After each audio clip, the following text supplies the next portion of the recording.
Thank you very much. Just credit where credit is due. We Are Many was made by my brother, Amir Amirani. I was just a T-boy on that production. It took him 9 years to make. But we are all, as a company, very proud of We Are Many. So where do we begin? For a start, let me tell you, with the crazy rainy weather outside and the political tsunami sweeping across the country, within these solid walls, we're going to give you something very stable and very strong.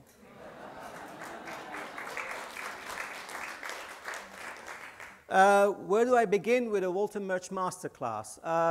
Let's go back to June 2013. Hossein Krumboy, the lovely programmer at the time, had found out that somewhere in a cutting room in New York, Walter Murch is editing a film called Particle Fever, a documentary about the Large Hadron Collider and the discovery of the Higgs boson.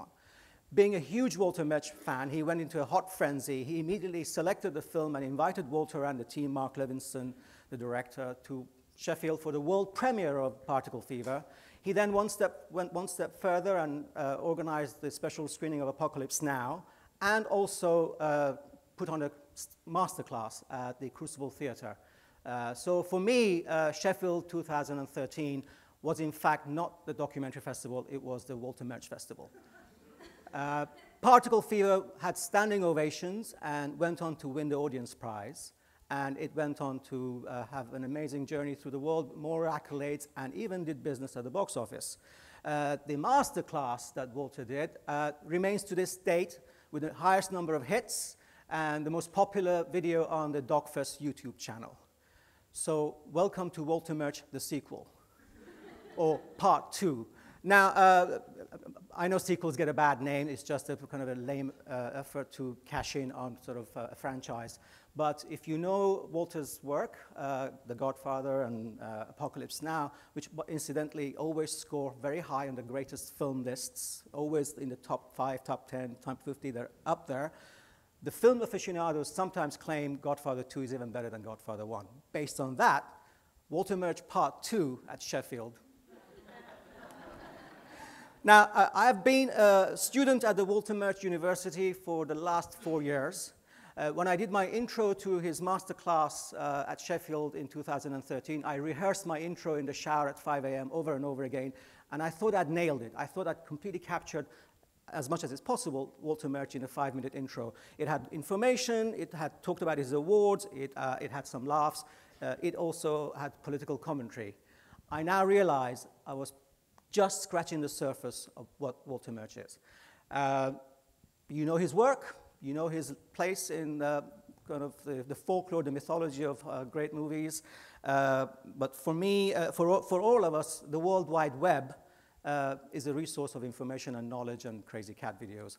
But for me, WWW is the wonderful world of Walter. He is not just a master film editor, great sound designer. Incidentally, he invented the term sound design and the credit and the actual job. For which he won an Oscar. By the way, my introduction had a mistake in 2013. I'm here to correct it. I said 2 Academy Awards. He's won 3 Oscars, 3 BAFTAs, too many nominations to mention. I think a couple of his films with Palme d'Ors. I know it sounds like a shopping list. Get me a couple of Oscars, some BAFTAs, and while you're at it, get me a couple of Palme d'Ors. But Walter is a writer, translator, amateur astronomer, historian. He's an amazing human being. He's an incredible, grounded person. I am honored and privileged to call him my friend, my guru, my master. He's an amazing father and a beautifully loving husband. And I'm glad to say Aggie, his wife, is here.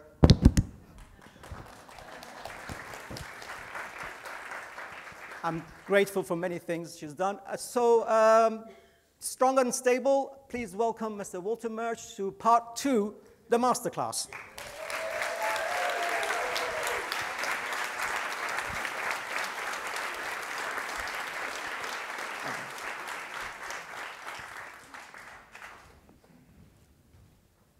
Thank you. I'm a little microphone challenged. Can you hear me all the way back there? Sure, because I don't have a. I got one. Thing. While we're doing this, I remember after Godfather 2 was finished, but it wasn't in the theaters, we had a screening of it, and Aggie, my wife, was at the screening, and Frances said to Aggie, "What do you think?" And she said, it's a better film than Godfather 1, but it won't make as much money. So here we are for part 2 of the Sheffield Walter Murch. Maybe it'll be better, maybe it won't get as many hits as the previous one. So welcome. Can we fire up the screen here? Thank you. Okay. I'm aware, standing in front of you, of the fact that I'm as old as I am, just about to turn 74, and thank you. And it's also worth mentioning that cinema, the way we understand it, arguably began sometime in the middle teens of the last century, perhaps with this film, which set the tone for people going in masses to something that lasted about 90 minutes long, having this transformational experience and leaving the theater different the way they came in. And we are here today more than 100 years later, and in the middle of that, roughly 1965 is when Aggie and I got married in New York. And so to say that I've been working in cinema for half of the life of cinema is not entirely untrue. Because we got married and we hopped on a motorcycle, you can't see it in this picture, and we motorcycled across the United States, and I went to my first day of film school in September of 1965. So that's a long time, but it's also a very short time. The first filmmaker who came to talk to us at cinema was this gentleman, a filmmaker named King Vidor, who was born in 1894, which is also arguably the invention of the kinetoscope, Edison's machine that you put a nickel in and you watched a little movie. And he started making films in 1913 at the age of 18. And he came to our film school when he was as old as I am now and talked to us about his life in film. And now I'm here talking to you. And that's it. You know, within the space of 2 human lifetimes, we have the parenthesis that contains the history of motion pictures. So it's new in human experience. All of the other arts that we are involved with, painting and music and dance and theater, go back to way beyond writing. They are prehistorical, and cinema is within almost a single human lifetime, certainly within 2 human lifetimes. Just skipping over, this is me a few years after going to film school. This is editing Apocalypse Now. I'm surrounded by sprockets there. The physicality of film in those days was an undeniable fact with which you had to wrestle. And this is the guillotine, the chopping block on which all editing, in the United States anyway, was performed. Its name was the Rivas splicer, named after Carlos Rivas, who was an engineer at MGM in the 1940s and 50s, who designed this terrifying object. And just before we go any further, I want to say that motion pictures are not the same as montage. And montage, which our cousins in Europe call editing, in France, Italy, Spain, Poland, the word for editing is montage, which technically means to build, to put something together. And in English, we're hobbled with this phrase, to edit, which means that there is something that already exists, and now we cut it down. And of course, that's an inherent part of working on a film, is cutting it down and modifying it. But you have to build it in the first place in order to cut it down. And so I prefer the word montage. I wish we used that in English. But those two things were not born at the same time. Motion pictures, let's say, were born in 1894, and they spent this blissful adolescence, childhood, in a kind of YouTube life of cat videos and kisses and trains arriving at stations. Before somebody, arguably somebody here in England, in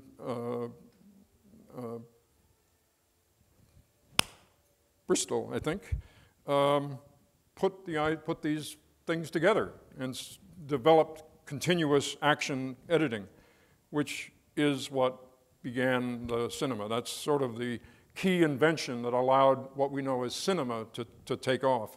So it's important to remind ourselves that these two things were not born at the same time. That montage, the idea of taking disparate pieces filmed at different times and then blending them together into something that gives the illusion of a continuous dramatic reality is something that had to occur to us. It was not there at the beginning. Auguste Lumière famously in 1896 said, cinema is an invention without a future, precisely because it hadn't occurred to him yet that you could edit it and transform it into something beyond what it seemed at the time. Take a look at this next clip. This is, I think, a 4-minute scene from a movie made in 1940, speaking of evolving language, because cinema is not only, it's a language, it's an art and a language, but I would say it's a language of languages. I don't know what, a meta-language. It's a language that has different languages within it. And I participated in some of the language of cinema for the last 50 years.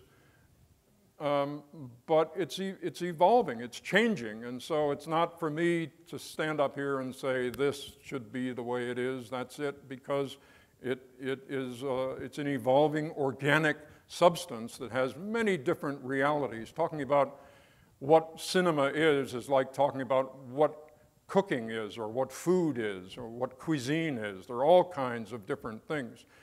There are arguably some essential, fundamental things about nourishment and cooking that we all want to obey. It has to taste good, it has to look good and smell good and be nourishing. Beyond that, do whatever you want to do. And so what I'd like to talk about today is what are those core things underneath the art of cinema that arguably shouldn't be tampered with, like in cooking, nourishing, taste good, smell good, look good. So here's, I hope you can hear this in the back of the theater. This is a movie by Preston Sturges. This is the opening of the movie.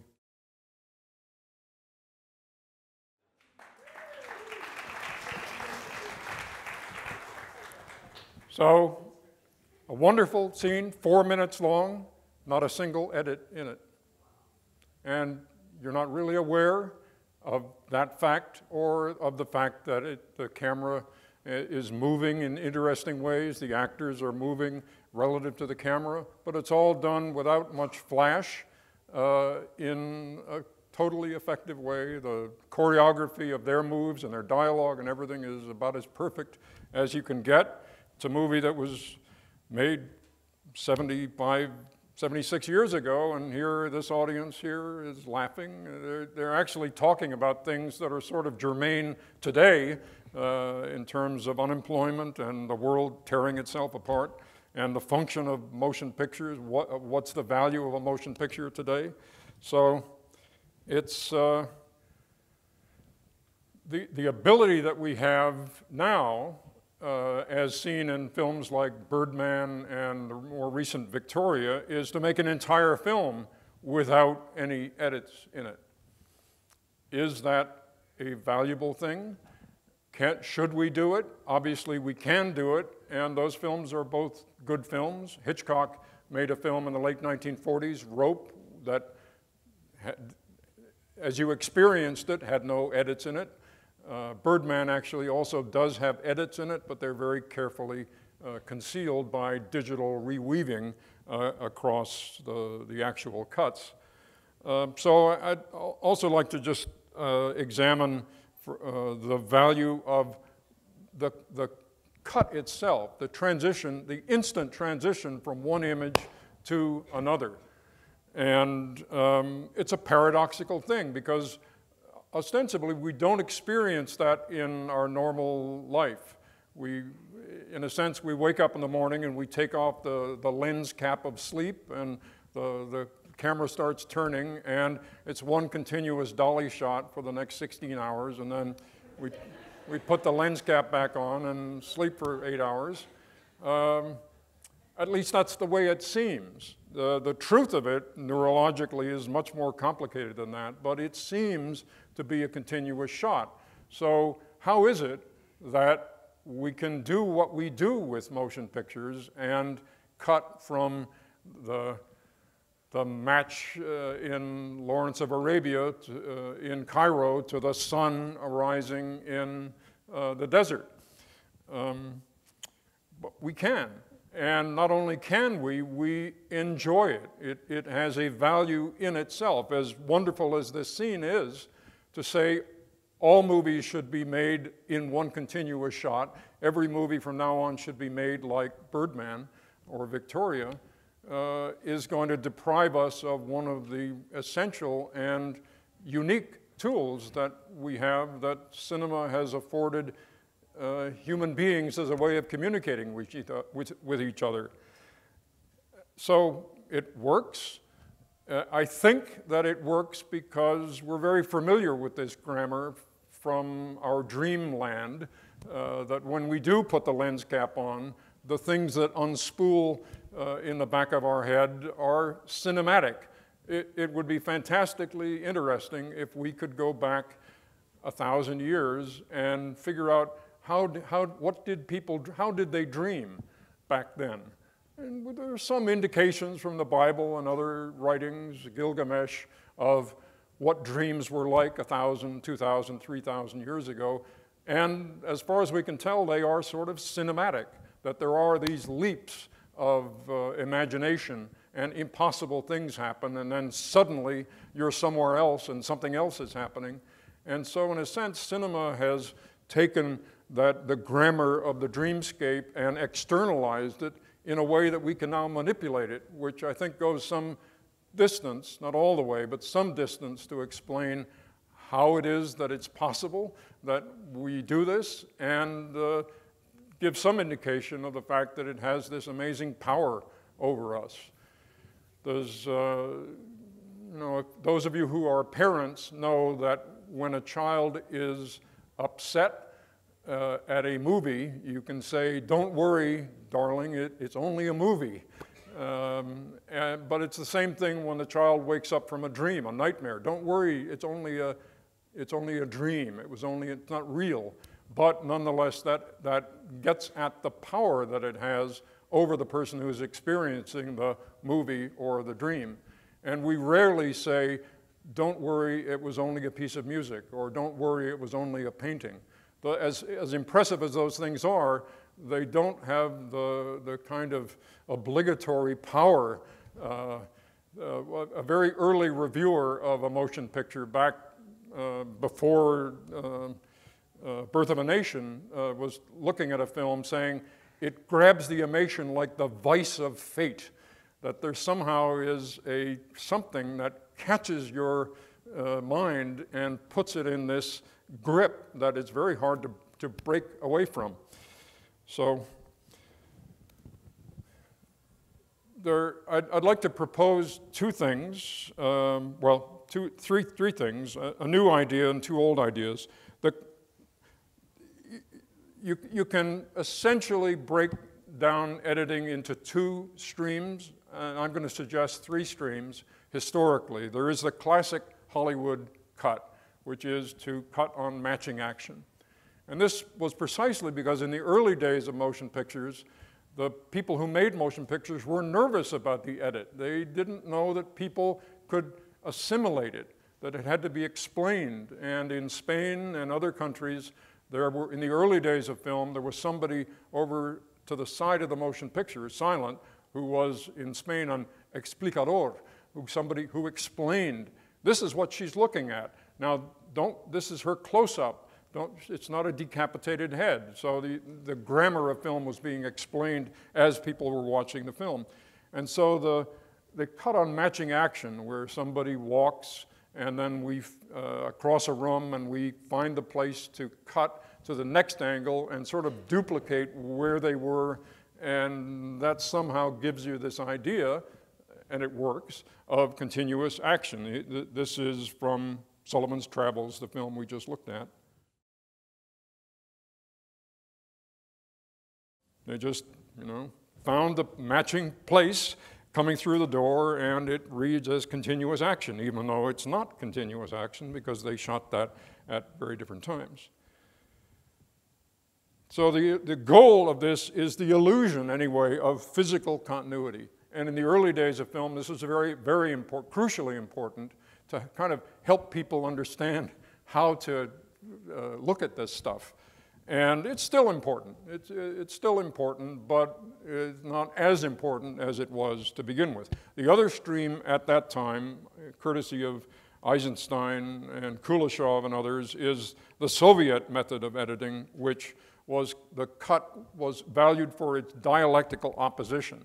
I don't have a clip of it, but everyone here probably knows the famous Kuleshov experiment of the cut from the man's face to the empty bowl of soup, and then back to the face, and you now know that he's hungry.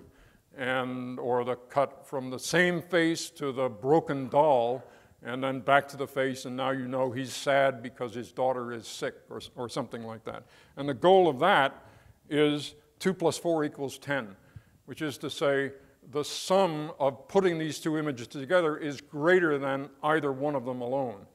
And without question, this is what we do. This is extremely valuable, and it's part of our toolkit. It's done with slightly more sophistication now than it was back then at the beginning, but that's part of the evolving language of cinema. What I'd like to throw into the mix is another way of thinking about the edit, which is what I call nodal. Node meaning like a knot, like a knot in a tree.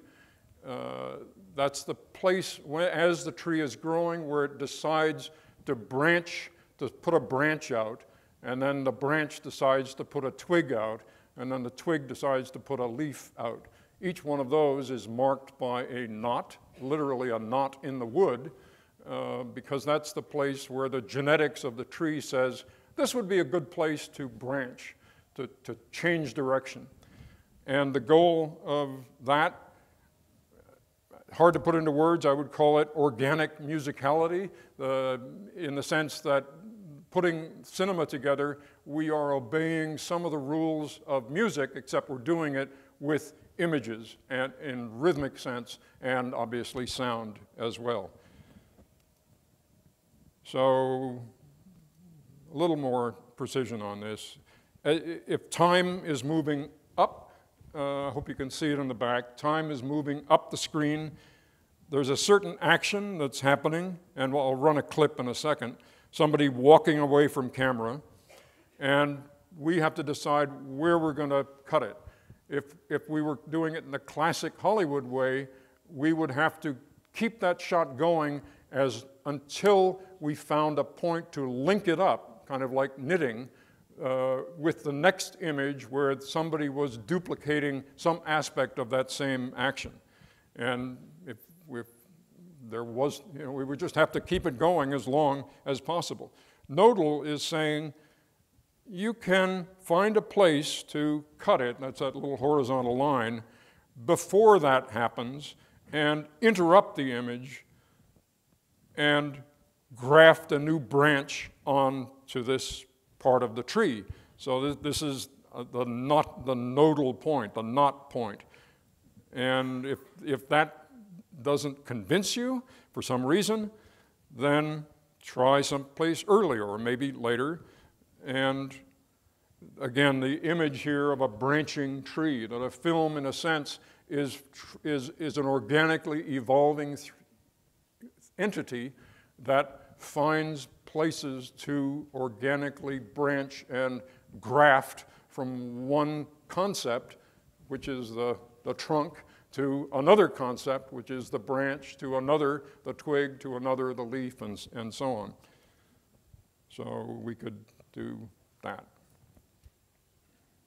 And maybe another place, so you keep on searching for these places. The point is that although technically we can cut at any frame, you know, if we're running at 24 frames a second, every one of those frames is a potential cut point.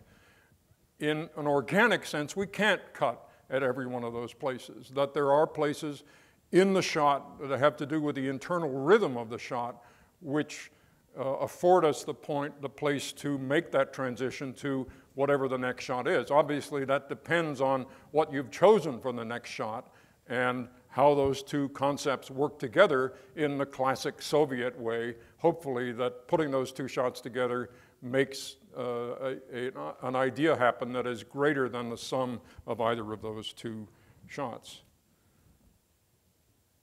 So let me run a clip here. This is from the conversation, actually the first feature film that I edited, and I'm selecting this just because this is where these ideas began to occur to me. Oops, don't want that. So this is Gene Hackman, and he's in his apartment. He's playing the saxophone. He's a lonely guy, and now he's going to go to work. And we watch him as he walks to work. So in the shot, as Harry is walking away from camera into his laboratory, that shot actually went on, and he walked into the caged area where the other fellow is, and I could have kept that shot going until he went in and took off his coat. But at a certain point, that shot is not delivering anything anymore. It has delivered what it has to deliver, so it's senseless in a dramatic way or in a musical way to keep going with that shot.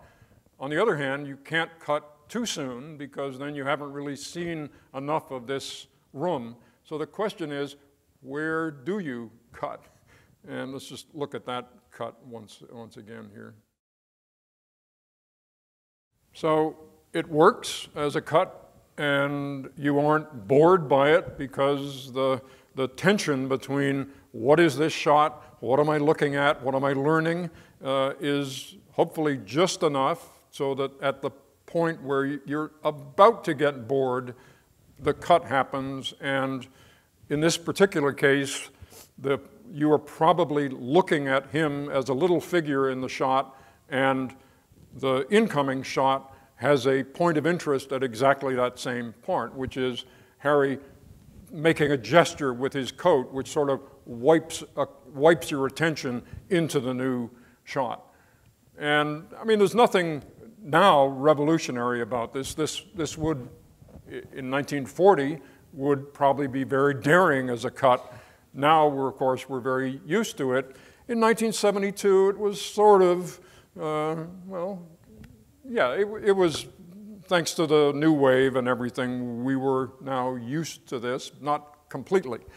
As I remember, as I did that cut, I thought, can I do this? Can I get away with this? And I did it, and yes, you can get away with it. So one of the great things about working in a film is finding what you can get away with. How spare can you make this moment? What impact will you have if you do this or something different? And so it's like a huge scientific experiment in terms of human recognition and thought processes and the dance of emotions and how you are both creating and encouraging certain emotions. And the result of the experiment is the finished film. And then we see how did it work for a large audience. So let me.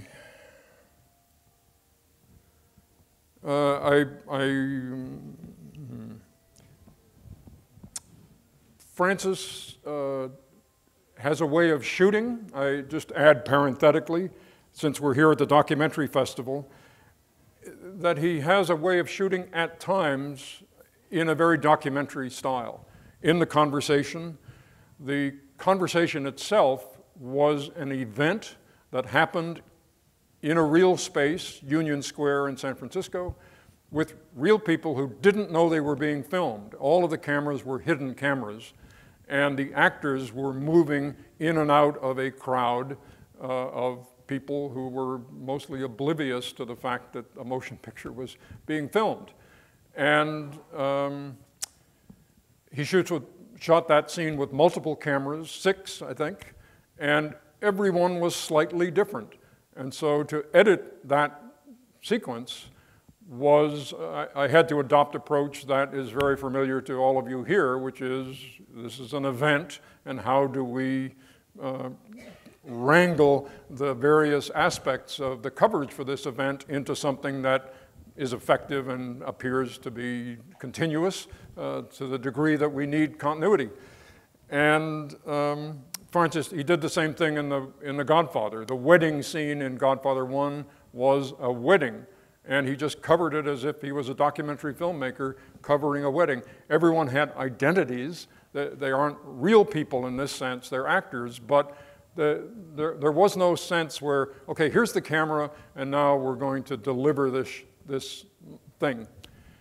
Inevitably, there were key moments that were covered that way, but I would say 60% of the wedding in Godfather is a documentary covered. It's covered like a documentary.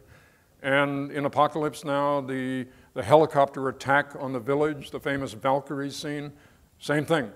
An event, which was a massive attack by helicopters on a village in Vietnam, was designed in the same sense that the wedding in Godfather was designed, and then you kind of wound the machine up, put 6 cameras in key positions and said, go. It lasted about 10 minutes. And then everything was wound back to the beginning, and then the same events happened, but the cameras were now in different positions, and go. And that just kept happening over the course of a week. And so there were, I don't know, 40 hours of material, at least, generated to cover that material, 280,000 35 millimeter feet for that scene. So I started working, even before I started working in features, I worked in some documentaries. Then I got involved in theatricals, and now I'm editing a documentary for Taghi. And as Taghi mentioned, I edited Particle Fever, which ran here at Sheffield 4 years ago. But in another sense, I've never left documentaries. Working on those early Coppola films was foundational in how I approach the material. And in a certain sense, even though the material I'm working with is theatrical and fictional, I treat it, emotionally anyway, as if it's a found object, that the material I'm getting, oh look, there's some material came in. I wonder what story we can tell with this material. So I don't treat it in an intentional way. Here is this moment for exactly this. I kind of let my mind loose a little bit when I'm looking at dailies and then planning on how to construct a scene. And a certain double-digit percentage of my brain, even if it's a theatrical feature, is thinking in documentary terms. These two fellows are emblematic in a sense of the different approach. Copernicus on the one hand and Darwin on the other, in the sense that a feature film, a theatrical film with a script is kind of like Copernicus, who discovered or revealed the fact that the Earth goes around the sun, not vice versa. He didn't generate any new information. He relied on sightings that had been done sometimes 2,000 years earlier, but he was approaching it in a different way. So he was proposing an idea and then seeing if reality would back him up. And in that sense, a theatrical motion picture which has a script is kind of like that. Copernicus has a theory, and now he's using the facts to try to emblemize and prove this theory is correct. And so we have a script, we're going to shoot this, and the shooting is the experiment, and the editing, obviously. Will this work? This is the hypothesis, which is the script. Can we actually do this, not only in terms of the budget and the schedule and everything, but will our intentions on making this film translate into the theater with an audience, such as we just saw magnificently with Sullivan's Travels at the beginning? So, on the other hand, you have Charles Darwin, who traveled around the world for 2 years on the Beagle collecting data. And basically, he was shooting his documentary film, in a sense, collecting data, and then he went back to his estate and sifted through that data over the next, whatever it was, 20, 30, 40 years, coming up with the theory of evolution. How did it work? What was the process by which this happened? And in that sense, that's more like a documentary shoot, that we have a lot of data. We don't yet know what the story is going to be, the hook and who the protagonists are. Maybe we have hunches. None of this is exactly 180 degrees opposition between one and the other. But the story evolves out of the material rather than having an idea and forcing the material to conform to the idea that we already have, which in rough terms is what happens in a theatrical. And again, none of this is as cut and dried, black and white, as I'm making it out to be, as you all know. My experience is, for what it's worth, is that at a certain point, the process of making a documentary and a theatrical feature are almost identical. Here we have it. We're trying to communicate it in the shortest, most effective, most intelligible, and emotionally rewarding way possible. What can we do? Well, let's take that scene and put it earlier because that's important to know. Oh no, but if we do that, then that's going to be in trouble. Oh, I have an idea. Why don't we split it in half? And yes, that's good, and so on. Getting to that point is very different. That in a theatrical motion picture, we have not a lot of scenic variety, but we have a huge variety in terms of the moments themselves. A line of dialogue, and I'm not saying anything that's not obvious here, a line of dialogue in a feature theatrical is said 45, 50 times from 7 takes from this angle, 7 takes from this angle, 8 takes from this angle, 2 from this angle. So the dilemma facing the editor in a feature is, what's the best reading of that line, or what's the best version of that particular moment, given the moments previous and given where we want to be later. And we try to thread our way through this vast multiplicity of various shadings of emotions and facts. Whereas in a documentary, for the most part, an event only happens once. That line is said by that character only once, and the time that he opens the door, and it's only from that angle, is only once. And we have to make the best of that of what we have. On the other hand, we probably have many, many more events than are going to wind up in the finished film. So the process in the documentary is deciding what we're going to eliminate in terms of actual events, rather than, I think that line reading is a little soft. Can we find one where the performance is more edge to it? Well, in documentary, usually we don't have that luxury. On the other hand, we have the luxury of many different events going on.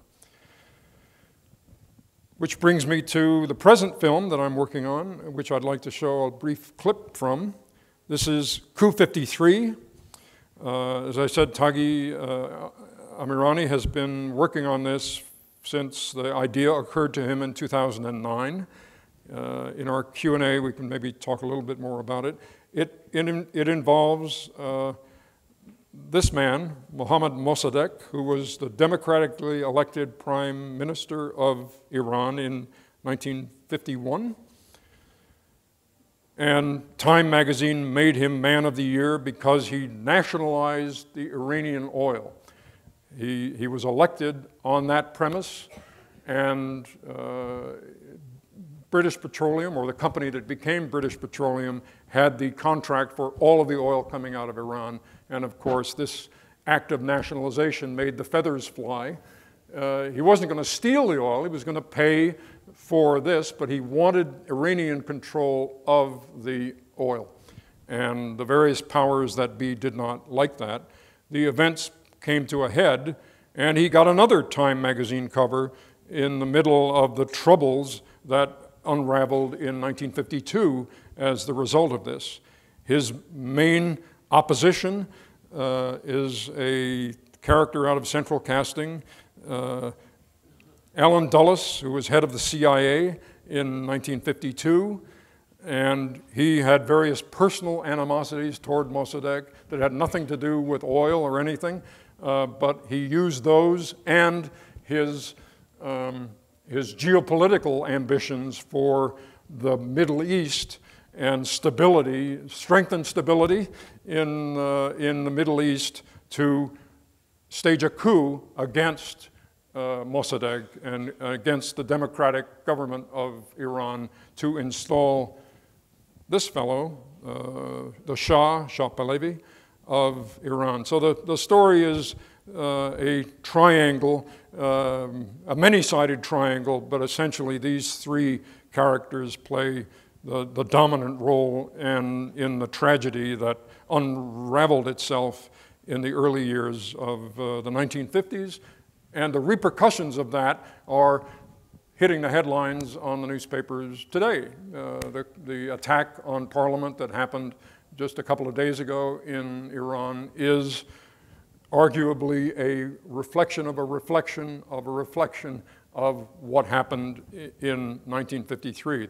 This coup was the first time that the CIA went off campus and destabilized and eliminated a foreign government. And it was so successful from their point of view. It cost so little, it was done with such subterfuge, and achieved the stunning ends that they wanted, that this became a model for all of the subsequent CIA operations, starting the following year in Guatemala with the government of Arbenz, and going on through Vietnam and Chile and Cuba and on, a long laundry list. So for all kinds of reasons, the things that led to this event and then the repercussions of this event and the event itself are all fascinating things. So why don't we run a short 7-minute clip. This is not the film, it's not an excerpt from the film, it's a kind of starter menu of elements of the film put into a self-consistent format. So I should have mentioned prior to that you know, the music there is just the usual temp music and not indicative of what will finally be there. And the key ingredient there is this animation technique, which we're using to bridge areas where we have testimony, but we don't have archival material. The coup itself, the attack on Mossadegh's house, happened at night and by surprise in secret, and there is no film of it, although we, as you can tell, we have testimony from this gentleman, Musa Moran, and many other peoples about what actually happened. And the film is being made at a time when the participants in this are still alive, many of them. They won't be alive in 5 or 10 years. And so the film is going to get them while they still have a story to tell. So I think, Taghi, come on up and let's talk about whatever we have in our remaining minutes.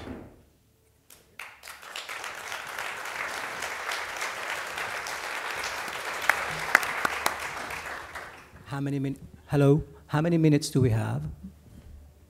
Okay, I'm not going to say much because I think it's very important you have a chance to ask questions. I will only ask one question and then open it to the room, please. I have a little jar of Walter Murch fortune cookies, and anyone who asks a question will go away with one of these as a souvenir. And trust me, you will love these. Could you put up the slide 1, please? I could ask questions for a week, but I will just ask something about the nature of making a movie for the big screen. This is Walter's cutting room in London, and when he first set it up with a large monitor, there were these 2 guys on either side. Could you explain, Walter, what's that about? And I had the luxury on Francis Coppola's film Tetro, which we shot in Argentina and edited in Argentina. We built our own projection room using a digital projector, and the cutting room was in the projection room, in a corner of the projection room. So I was able to be at my editing desk and then just turn 90 degrees and see a 20-foot, 30-foot screen. And that was a kind of holy grail that I had been hoping for all along, because what I discovered early on is that the tendency that we have, that I had certainly in the early years, was to look at the image. And in those days, pre-digital, the image was the size of an index card. This would be very big, half that size. And so it was a small image on a moviola, and you looked at it. But what works on a small screen does not work so well on a big screen, because in the big screen, you are looking into the image. You're not, in a sense, your eyes aren't bouncing off the surface of the screen. You're looking deep into it. And the rhythms of a shot are different when that's happening. And so, as a curative, I cut these 2 little people out. You might see them, a man on one side and a woman, you can cut to as if they're 6 feet tall or whatever. And that gives a proportion to the plasma screen, which is, I don't know, it's a 50-inch screen, I think. But that's as if you're in a theater watching the finished result of the film, and how do you feel? And that, anyway, they're just there to tap me on the shoulder to remind me that the editing room is not the end result of where we're going with this film. The optical illusion does work, because whenever I stand next to these people, I really think that TV screen is a giant cinema screen. It's a very effective optical trick. Questions? Gentleman here. And then gentleman over there. Hi, I'd just like to say thank you very much for that talk. I thought it was great. I remember you once said that Francis Ford Coppola always recommended shooting an over-the-shoulder shot of the lead actor talking on the telephone, which you could then use in editing. I wondered if you could tell me what the biggest insights you think editors can give to directors. Wow, good question. I'll tell you a slightly salacious story that Phil Kaufman told me. I directed the film Return to Oz, and Phil Kaufman, who is a good friend, said, as he kind of patted me on the back, sending me on my way, he said, "Just remember, screw your editor." And I thought, what? What are you talking about? And he said, I know, but the thing is, the dynamics of shooting on a set are very different than the dynamics of the editing room. Don't overly worry, and he kind of knew me. He said, you will be too concerned about how it's all going to cut together, and you have to kind of let that go into the organic melee of shooting. On the other hand, you can't go too far with that, obviously. You do have to think, how is it going to cut together? But not too much. You know, that there is a truth to this. There was also another lesson I learned on Return to Oz. We fell behind in the schedule, and it resulted in my being fired from the film after 5 weeks of shooting.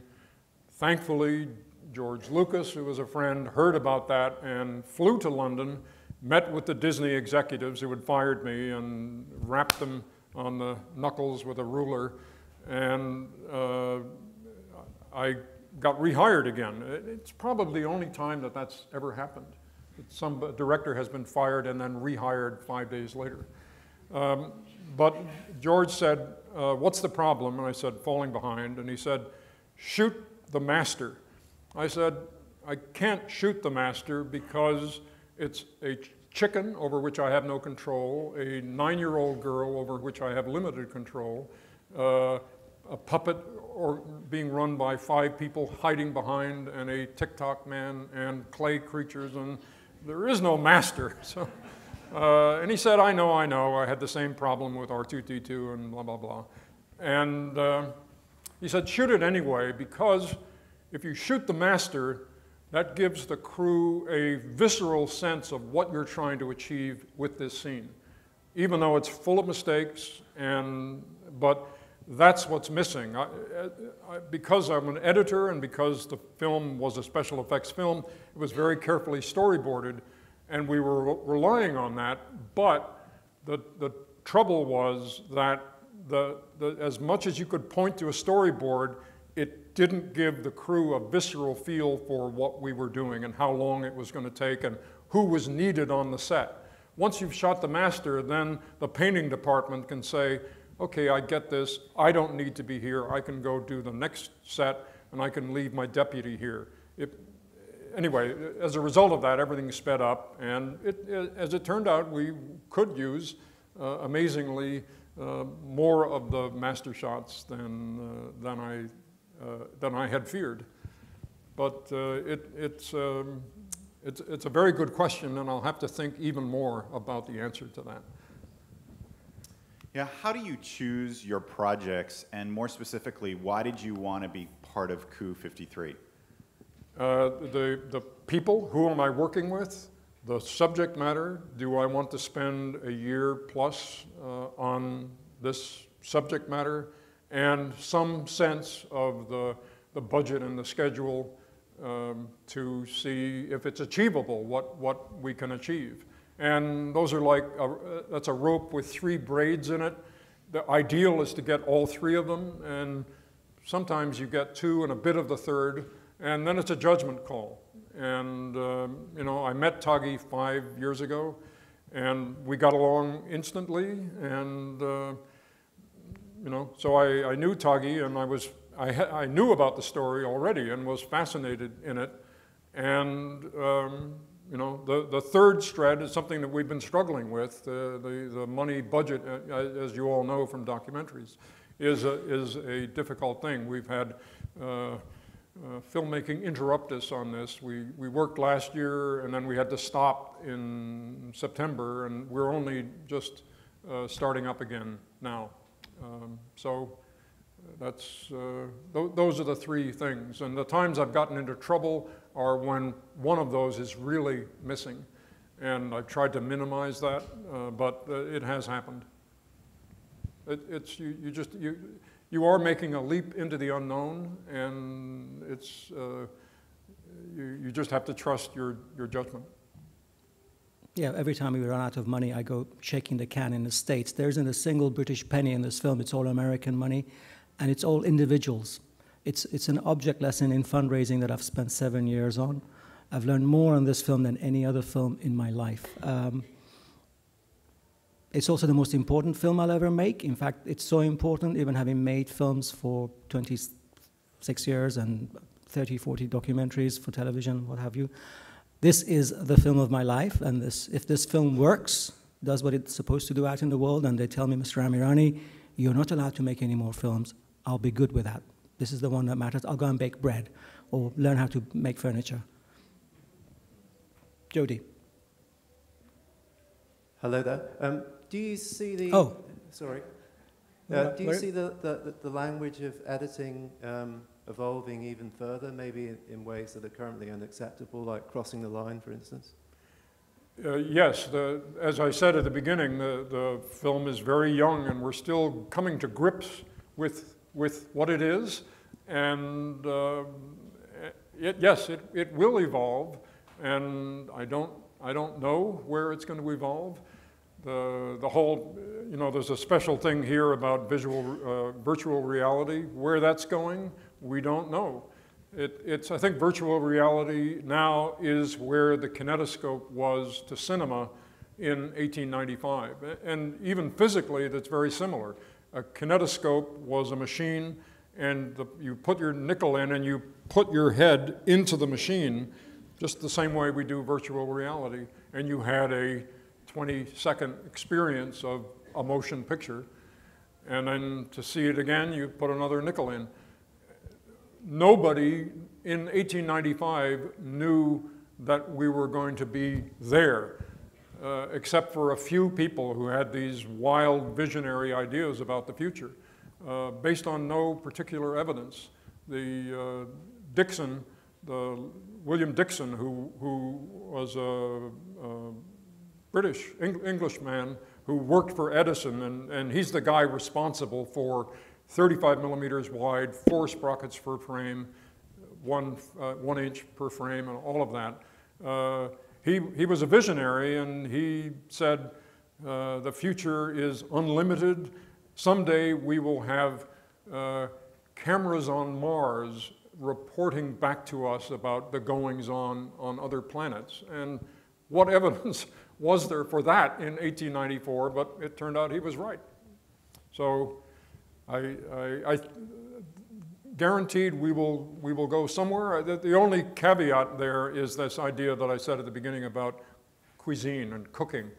The food, it's unlimited, but it has to be nourishing, it has to taste good, it has to smell good, and other than that, and look good, and other than that, you can cook whatever you want. And I think there are these core things. Films have to be nourishing at the spiritual level, and they have to look good, and they have to sound good, and other than that, anything is possible. Especially now that there are so many different venues for this material, from the iPhone to screens in department stores to home video to theaters, and on and on. Okay, I'm getting the classic end. I just want to say thank you so much to Walter Murch. It's been an honor to have you here. Thank you.